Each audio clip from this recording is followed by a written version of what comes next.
Hello বন্ধুরা, আজকে আমি তোমাদের সাথে কোনো ব্লগ না রেসিপি শেয়ার করব। তো এখানে দেখো, আজকে আমি বাড়িতে ফ্রাইড রাইস বানিয়েছিলাম, তো তারই রেসিপি আমি তোমাদের সাথে শেয়ার করব। তো এরকমই ঝরঝরেভাবে বানাতে হলে তোমরা অবশ্যই কিন্তু চ্যানেলটিকে সাবস্ক্রাইব করে নিয়ে পাশে থাকা বেল আইকনটা টিপে দিও। এখানে দেখো, আমি নিয়েছি 1 কেজি চাল। তো চালটাকে আমি প্রথমে ভালো করে বেছে ধুয়ে রেখে দেবো 1 ঘন্টা মতো ভিজিয়ে। তো এখানে ভালো করে আমি দেখে নিচ্ছি কোনো কাঁকড় বা পোকা আছে নাকি। তো চালটাকে 3 থেকে 4 বার তোমরা ধুয়ে নেবে। ধুয়ে নিয়ে তারপর ভালো জল দিয়ে আমি দেখো এটাকে 1 ঘন্টা প্রায় ভিজিয়ে রেখে দেবো, ততক্ষণ অন্যান্য জিনিসগুলো রেডি করে নেব। তো এখানে লাগবে আমার গাজর, ক্যাপসিকাম, বিনস, আর পরে আছে পেঁয়াজ কলি, যেটাকে তোমাদের দেখানো হয়নি। এখানে আমি ভাতটা বসিয়ে দিয়েছি 1 ঘন্টা পরে। তো এখানে তার মধ্যে আমি দিয়ে দিয়েছি দারচিনি, কিছুটা এলাচ, আর দিয়ে দিয়েছি কিছুটা লবঙ্গ, আর দিয়ে দেবো এর মধ্যে 1 চামচ পরিমাণ ঘি। ঘিটা দিয়ে দিলে এর মধ্যে একটা ভালো স্মেলও আসবে, তোমরা তেলও দিতে পারো। আর দিয়েছি দেখো 2টো তেজপাতা। স্মেলের সাথে সাথে ভাতটা কিন্তু একদমই ঝরঝরা হয়ে যাবে। তো তোমরা খেয়াল রাখবে, হয় ঘি নয় তেলটা এর মধ্যে দিয়ে দিতে, আর নুনটাও এর মধ্যে দিয়ে দেবে।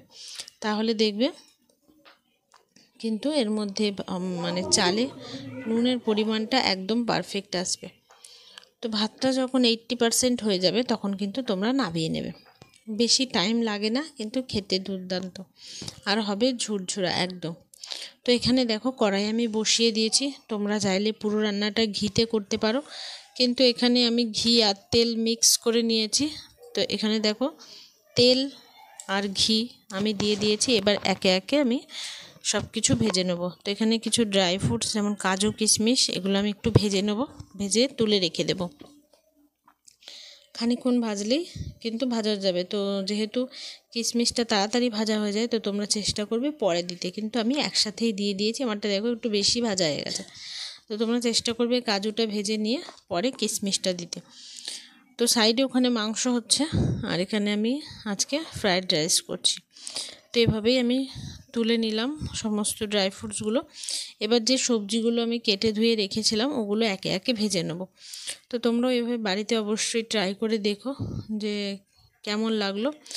এই ট্রিক্সে করলে কিন্তু তোমাদের একটাও চাল ভেঙেও যাবে না, আর ভাতটাও ঝরঝরে থাকবে।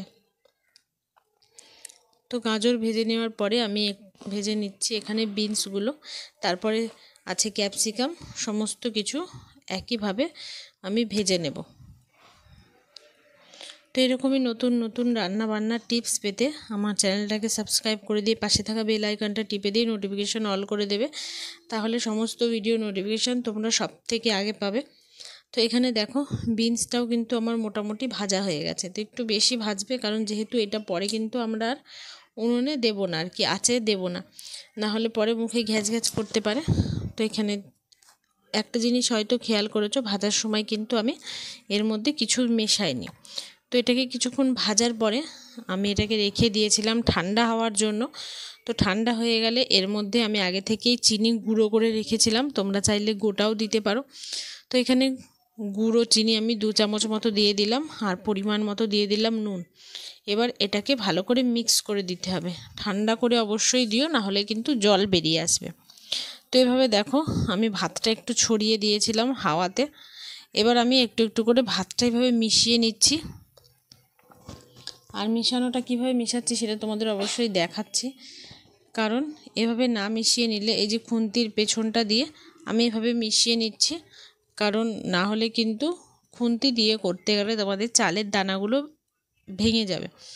আর একটু করে ঘি আমি দিয়ে দিচ্ছি। তো তোমরা চাইলে তোমাদের স্বাদ অনুযায়ী চিনিটা বাড়াতে বা কমাতে পারো, যেহেতু আমরা মিষ্টি কম খাই, তো আমি কম মিষ্টি দিয়েছি। অনেকে আছে যে ফ্রাইড রাইস একটু বেশি মিষ্টি খাওয়া পছন্দ করে, তো তোমরা চিনির পরিমাণটা সেখানে কম বেশি করতে পারো।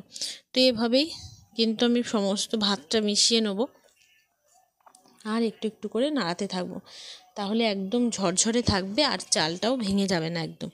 আর এখানে একটু ঘি দিয়ে দিলাম। তো এইভাবে অবশ্যই তোমরা বাড়িতে ট্রাই করো, আর আমাকে কমেন্টে জানিও যে তোমাদের কেমন লাগলো। তো এই চ্যানেলটা তোমরা তো অবশ্যই সাবস্ক্রাইব করেছো, তাহলেই ভিডিওটা হয়তো তোমাদের কাছে পৌঁছেছে।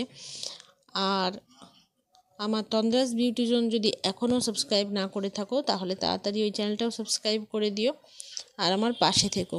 তো দেখো এখানে কিন্তু সমস্তটা আমি এইভাবেই একে একে মিশিয়ে নিয়েছি। মেশানোর পরে তো তোমরা দেখতেই পাচ্ছ একদম ঝুরঝুরে কিন্তু হয়েছে, কোনো মানে লেগে যাওয়া ভাব নেই। তো আশা করি ভিডিওটা তোমাদের ভালো লেগেছে, আর যদি তোমাদের একটু হেল্প হয়ে থাকে তাহলে অবশ্যই একটা লাইক আর সাবস্ক্রাইব করে দিও। তো দেখা হবে নতুন ভিডিওর সাথে, ততক্ষণের জন্য সবাই ভালো থেকো, সুস্থ থেকো, আর এভাবেই আমাকে সাপোর্ট করে যেও। তো দেখা হবে নেক্সট ভিডিও খুব তাড়াতাড়ি, ততক্ষণের জন্য বাই।